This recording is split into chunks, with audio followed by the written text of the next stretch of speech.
Hello friends, நான் தமிழில் வாக்கியங்களை கொடுக்குறேன். அது எப்படி இங்கிலீஷில் பேசணும் அப்படின்னு நீங்கள் ட்ரை பண்ணுங்கள்.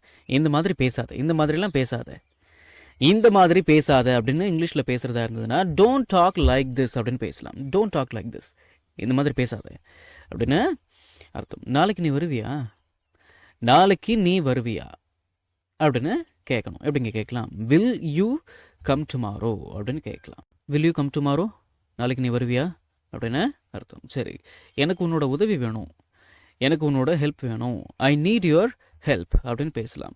ஐ நீட் யுவர் ஹெல்ப், எனக்கு உன்னோட ஹெல்ப் தேவை, வேணும் அப்படின்னு அர்த்தம். சரி, உங்ககிட்ட நான் நிறைய தடவை கேட்டுட்டேன், உங்ககிட்ட நான் நிறைய தடவை கேட்டுட்டேன் அப்படின்னு பேசணும். எப்படிங்க பேசலாம்? I have asked you many times அப்படின்னு பேசலாம். I have asked you many times அப்படின்னா இது தமிழுக்கு வந்து ரெண்டு விதமாக அர்த்தம் எடுத்துக்கலாம். அது என்ன அப்படின்னா, நான் உங்ககிட்ட பல முறை கேட்டிருக்கிறேன், நான் உங்ககிட்ட பல முறை கேட்டிருக்கிறேன் அப்படின்னு அர்த்தம் எடுத்துக்கலாம். நான் உங்ககிட்ட நிறைய தடவை கேட்டுட்டேன், பல முறை கேட்டுட்டேன் அப்படின்னு கூட அர்த்தம் எடுத்துக்கலாம். கேட்டுட்டேன், கேட்டிருக்கிறேன் அப்படின்னு ரெண்டு விதமாக அர்த்தம் எடுத்துக்கலாம். மனசில் வச்சுக்கோங்க, சரிங்களா? சரி, உன்னை பற்றி மட்டுமே யோசிக்காத, உன்னை பற்றி மட்டுமே யோசிக்காத அப்படின்னு பேசணும். எப்படிங்க பேசலாம்? இது எப்படி இங்கிலீஷில் பேசலாம் அப்படின்னா don't think only of yourself அப்படின்னு பேசலாம். Don't think only of yourself, don't think only of yourself. இந்த ஆஃப்ன்ற வார்த்தைக்கு பற்றி அப்படின்னு ஒரு அர்த்தம் இருக்குது, சரிங்களா? உன்னை பற்றி மட்டுமே யோசிக்காதே. ஐல் கால் யூ டுமாரோ அப்படின்ற வார்த்தைக்கு, அப்படின்ற வாக்கியத்துக்கு என்னங்க தமிழ் அர்த்தம்? ஐல் கால் யூ டுமாரோ, நான் உனக்கு நாளைக்கு கால் பண்ணுறேன் அப்படின்னு அர்த்தங்களா? சரி, நான் எதையும் கேட்க விரும்பலை, நான் எதையுமே கேட்க விரும்பலை அப்படின்னு பேசணும். I don't want to hear any thing அப்படின்னு பேசலாம். I don't want to hear any thing, நான் எதையும் கேட்க விரும்பலை அப்படின்னு அர்த்தம். போன வாரம் நீங்கள் ஊரில் இல்லையா, போன வாரம் நீங்கள் ஊரில் இல்லையா அப்படின்னு கேட்கணும். எப்படிங்க கேட்கலாம்? Were you out of town last week. Last week அப்படின்னா போன வாரம் அப்படின்னு அர்த்தம். Were you out of town last week, போன வாரம் நீங்கள் ஊரில் இல்லையா அப்படின்னு அர்த்தம். சரி, எனக்கு இன்னும் 3 வாரம் இருக்குது, எனக்கு இன்னும் 3 வாரம் இருக்குது அப்படின்னு பேசணும். ஐ ஹாவ் 3 more weeks அப்படின்னு பேசலாம். ஐ ஹாவ் 3 more weeks, எனக்கு இன்னும் 3 வாரம் இருக்குது அப்படின்னு அர்த்தம். அவங்க நினைக்கிறதெல்லாம் நடக்க போகிறதில்ல, அவங்க நினைக்கிறதெல்லாம் நடக்காது அப்படின்னு பேசணும். எப்படிங்க பேசலாம்? Every thing they think won't happen அப்படின்னு பேசலாம். Every thing they think won't happen, அவங்க நினைக்கிறதெல்லாம் நடக்காது அப்படின்னு அர்த்தங்களா? சரி, போக போக உனக்கு பழகிறோம். நம்ம தமிழில் பேச்சு தமிழில் போக போக உனக்கே பழகிறோம் அப்படின்னு பேசுவோம். போக போக உனக்கு பழகிறோம் அப்படின்னு பேசுவோம். இது எப்படி இங்கிலீஷில் பேசலாம் அப்படின்னா you will get used to it அப்படின்னு பேசலாம்.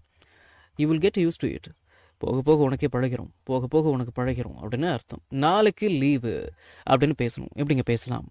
டுமாரோ இஸ் அ ஹாலிடே அப்படின்னு பேசலாம். இந்த ஈஸியை அப்படிங்கிறத ஈஸி அப்படின்னு சேர்த்து வச்சுருங்க. டுமாரோ இஸ் அ ஹாலிடே அப்படின்னா நாளைக்கு லீவு, நாளை விடுமுறை அப்படின்னு அர்த்தம். சரி, நீ நினைக்கிற மாதிரி அவன் நல்லவன் இல்லை, நீ நினைப்பது போல் அவன் நல்லவன் இல்லை அப்படின்னு பேசணும். He is not such an honest person as you think அப்படின்னு பேசலாம். He is not such an honest person as you think அப்படின்னா நீ நினைக்கிற மாதிரி அவன் நல்லவன் இல்லை அப்படின்னு அர்த்தம். நீ வேற எதுவும் சொல்லாத, நீ வேற எதுவும் சொல்லாத.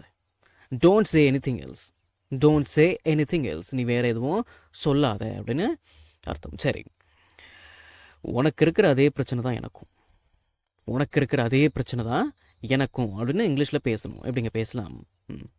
My problem is the same as yours அப்படின்னு பேசலாம். My problem is the same as yours அப்படின்னா உனக்கு இருக்கிற அதே பிரச்சனை தான் எனக்கும் அப்படின்னு அர்த்தம். சரி, நான் நல்லா சமைப்பேன், நான் நல்லா சமைப்பேன் அப்படின்னு பேசணும். எப்படிங்க பேசலாம்? I am good at cooking அப்படின்னு பேசலாம். I am good at cooking அப்படின்னா நான் நல்லா சமைப்பேன் அப்படின்னு அர்த்தம். சரி, அப்புறம் வேற என்ன சொன்னாவன் அப்படின்னு கேட்கணும். எப்படிங்க கேட்கலாம்?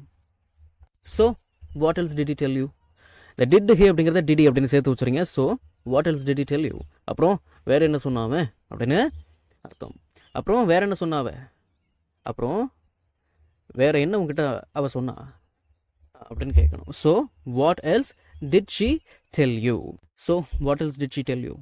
அப்புறம் வேற என்ன சொன்னாவ அப்படின்னு அர்த்தம். சரி, நான் சொல்கிறத நீ நம்ப மாட்டேன்னு எனக்கு தெரியும், நான் சொல்வதை நீ நம்ப மாட்டாய் என எனக்கு தெரியும். I know you won't believe what I say அப்படின்னு பேசலாம். I know you won't believe what I say, நான் சொல்கிறத நீ நம்ப மாட்டேன்னு எனக்கு தெரியும். இந்த வீடியோ உங்களுக்கு யூஸ்ஃபுல்லாக இருந்துச்சு அப்படின்னா ஒரு லைக் பண்ணுங்கள், ஷேர் பண்ணுங்கள், and please please please please please subscribe பண்ணுங்கள். சப்ஸ்கிரைப் பண்ணணும், சரிங்களா? அடுத்த வீடியோவில் சந்திக்கலாம்.